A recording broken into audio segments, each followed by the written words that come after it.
વડાપ્રધાન નરેન્દ્ર મોદીના જન્મદિવસ પહેલા જ સુરતમાં તૈયારી શરૂ. પશ્ચિમ વિધાનસભા વિસ્તારમાં વડાપ્રધાન નરેન્દ્ર મોદીના જન્મદિવસ નિમિત્તે 2500થી પણ વધુ વેપારીઓએ ડિસ્કાઉન્ટ સ્કીમ જાહેર કરશે. 2%થી લઈ 100% જેટલું ડિસ્કાઉન્ટ તેમજ અલગ અલગ પ્રોડક્ટ પર વેપારી લોકોને વિવિધ પ્રકારના ડિસ્કાઉન્ટ આપશે. આ યોજનાના પ્રચાર પ્રસાર માટે આજે 350 જેટલા વાહનોમાં બેનર લગાવાયા છે. પશ્ચિમ વિધાનસભા વિસ્તારમાં આવેલા મંદિરોમાં વડાપ્રધાન નરેન્દ્ર મોદીના જન્મદિવસની પૂર્વ સંધ્યાએ મહાઆરતીનું આયોજન પણ કરવામાં આવ્યું છે. તદુપરાંત પશ્ચિમ વિધાનસભાના તમામ ગણેશ પંડાલોમાં પણ મહાઆરતીનું આયોજન થશે. આજે આપણે જહાંગીરપુરા મુકામે નક્ષત્ર નેબુલા એપાર્ટમેન્ટની બાજુમાં રોડ ઉપર એકત્ર થયા છે, જેનો મુખ્ય હેતુ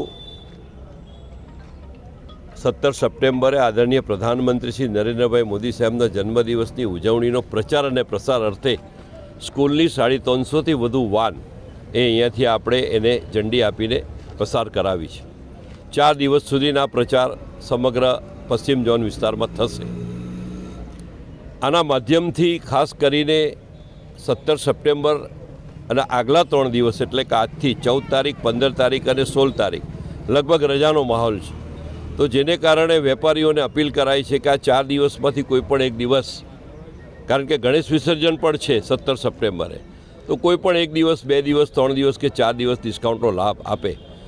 2500થી વધુ વેપારીઓ, જેમાં રેસ્ટોરન્ટ, હોટલ, ડેરી, બેકરી, દવાખાના, હોસ્પિટલ, અનેક કપડાની દુકાન, અનેક દુકાનો મારફત, જેમાં ખાસ કરીને રામનગરની અંદર 250થી વધુ દુકાનો, 180થી વધુ દુકાનો પ્રાઇમ માર્કેટની અને બીજી બધી જે મોટા માર્કેટો છે એ મળીને ખૂબ મોટા પ્રમાણમાં 2500 જેટલા વેપારીઓ ડિસ્કાઉન્ટ જાહેર કર્યું છે.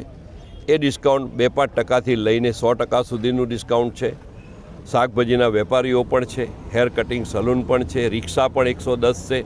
તો આ બધા ડિસ્કાઉન્ટનો લાભ ખાસ કરીને શહેરની જનતાને, એમાં મધ્યમ વર્ગ, ગરીબ વર્ગ, જરૂરિયાતમંદ વ્યક્તિને એનો લાભ મળે એવા હેતુથી આ કાર્યક્રમનું આયોજન કરેલું છે. સેવા દિવસની ઉજવણી કરી રહ્યા છીએ.